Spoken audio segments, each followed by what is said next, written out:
Hey everyone, welcome back. I wanted to give you a brief overview of some of the themes in Enlightenment literature that you're going to read through, and so some things to perhaps look for in the writings of Pope and Voltaire. And then we're going to take a look at more depth on this for a Zoom discussion on Monday. And so I want you to come prepared having read those and having these ideas in mind as because this is really going to help to provide the context for what we've been talking about and helping to provide a framework for what we're going to talk about as we get into the ideas of the intellectual developments. I want to take a look at Pope's An Essay on Man and Candide's Voltaire. Mainly taking a look at Pope's ideas first. So some of the main ideas that I want you to get out of this. And he kind of outlines this in the first part of his essay, which is really just a poem. But he's mainly thinking about who am I, why am I here, where am I going? And what he argues is that we have a certain responsibility as he's thinking about human happiness, which is a big component to the Enlightenment and how we find happiness. He says that we have a certain responsibility in finding this happiness. And he says, first of all, we can judge the appropriateness of what happiness is in the universe if we realize our ignorance, meaning that if we realize that we're not going to be able to see everything and understand everything, that we're only seeing a small part, we can understand that maybe there's a bigger picture. There's something else to play. And so look for how he makes that argument within the essay.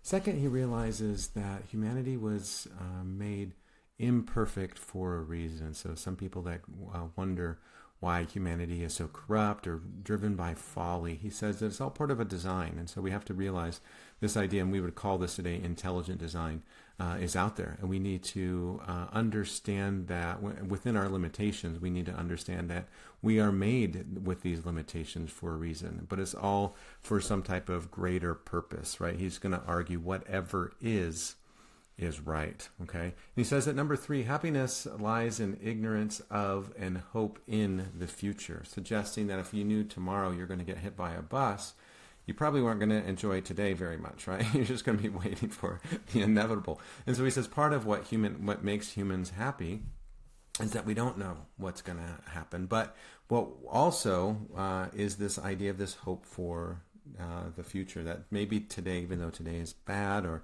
you have a rough day, didn't really do well on that test, or whatever the case may be, you're not getting along with your roommates, that we're hopeful that eventually we're going to move on beyond college, get that degree, and get our place of our own, right? So that hope in the future is what helps to bring that human happiness.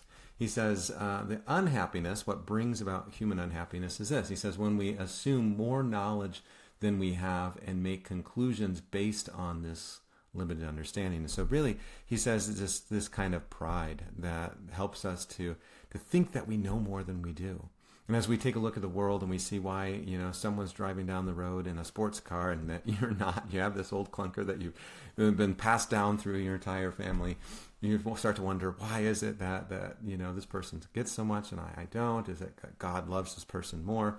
What's the reason behind it? Or what's the real reason behind human suffering? Why is it that some people are poor and why some people are not?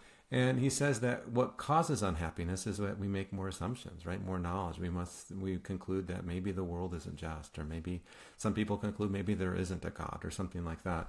And then that suggests that leads to, in his mind, this unhappiness.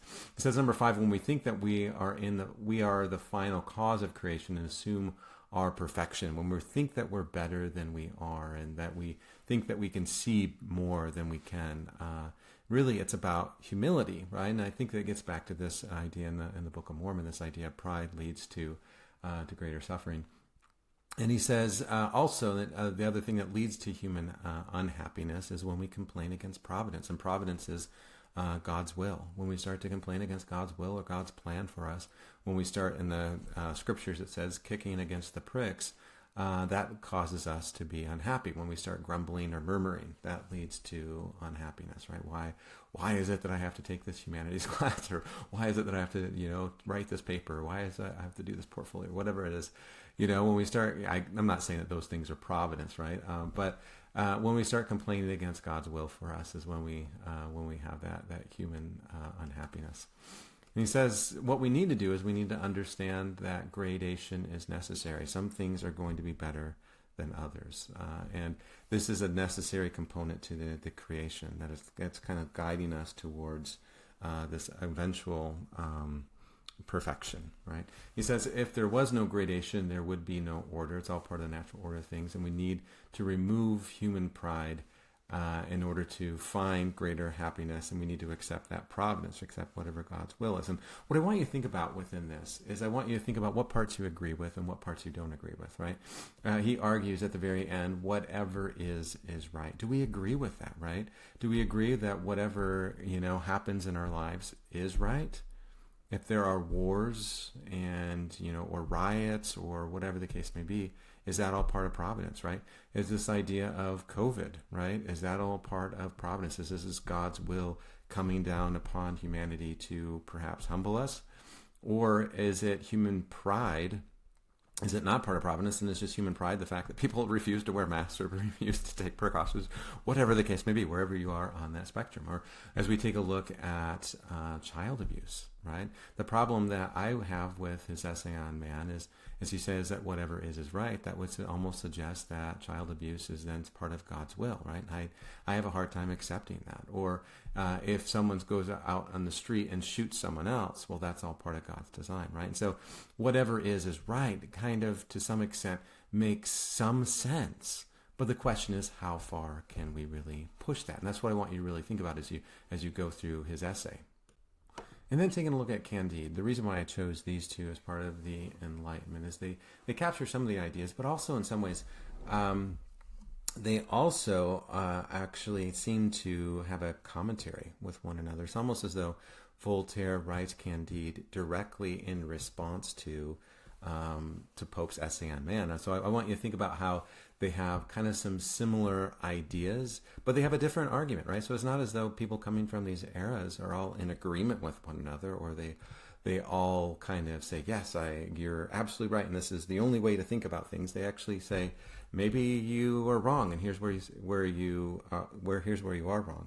What I'm trying to get you to see is, rather than thinking that all of them are robots or sheep just coming up with the same idea, just thinking about what are the main concerns for this era, and how do those concerns reflect the social, political, cultural manifestations, right? That's happening during that time.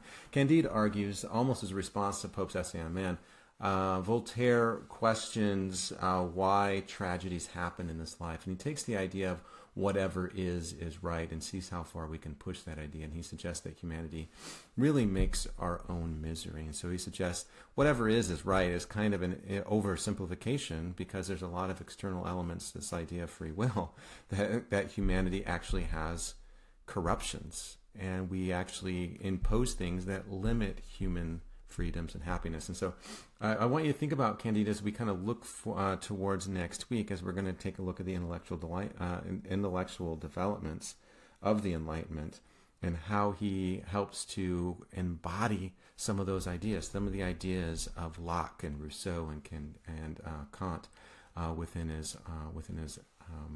his book called Candide. Here's some thematic questions I want you to think about. Where does Candide, who's a character in the story, is the main character, initially find happiness in chapter 1, right? And how do we see that, right? How do his values change at the end of the story? And that's really what Candide is really about. It's about Candide and his journey to find happiness, right? And that's a big part of the themes of the Enlightenment, is human happiness. Where does he initially find it, and where does he find it at the end? Because he's going to go on a journey here that's going to test this idea of whatever is right, taught to him by his teacher, Pangloss. Is going to tell him, same idea, whatever is right. And he's going to accept that at first. But then he's going to go on some journeys that start to question whether what is right, why bad things happen, and why do bad things happen to good people, right? What disrupts humankind's search for happiness, and how do we see this? What is Voltaire's argument? How does this fit into the principles of the Enlightenment?